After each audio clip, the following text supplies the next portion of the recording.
प्रत्येक वर्ष तीर्थराज प्रयाग में एक महीने का मेला का कार्यक्रम चलता है, जहां पर उस मेला क्षेत्र में शिविर लगाए जाते हैं, संतों की साधना होती है।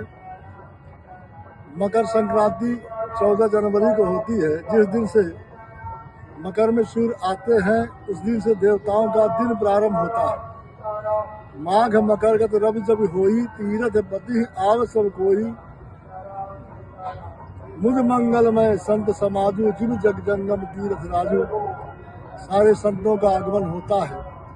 प्रातः काल देवताओं का, हम लोगों का 1 महीना, देवताओं का 2 घंटा। उस 2 घंटे में देवता स्नान करते हैं, जिसमें हमारा मनुष्य लोग का 1 महीना बीत जाता है। देवता आएंगे, स्नान करेंगे, भक्त लोग भी उसी क्रम में उसी समय स्नान करते हैं। धोखे विधेखे संत का दर्शन हो जाए, देवताओं का दर्शन हो जाए, ऋषियों का दर्शन हो जाए, उनका स्पर्श हो जाए, इसी भाव से 1 महीने कल्पवास होता है। और भक्तजन यहाँ साधना करके, हवन नियम आदि करके, उत्तम व्रत को करके महान पुण्य को प्राप्त करते हैं। तो ये माघ का महीना प्रत्येक वर्ष तीर्थराज प्रयाग, तीर्थों का राजा है प्रयाग।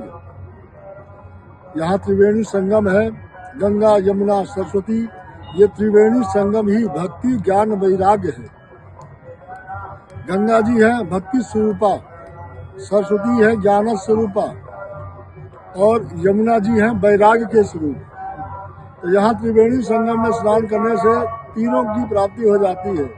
भक्ति की भी प्राप्ति होती है, ज्ञान की भी प्राप्ति होती है, और वैराग्य भी होता है। जिसके जीवन में भक्ति, ज्ञान और वैराग्य तीनों की प्राप्ति हो जाए, उसके जीवन में मोक्ष सुनिश्चित होता है। इसलिए भक्तजन त्रिवेणी संगम पर आकर कल्पवास करके, महीने भर रह करके, साधना करके, गंगा जल का पान करके, गंगा में स्नान करके, तर्पण हवन करके पुण्य के भागीदार बनते हैं।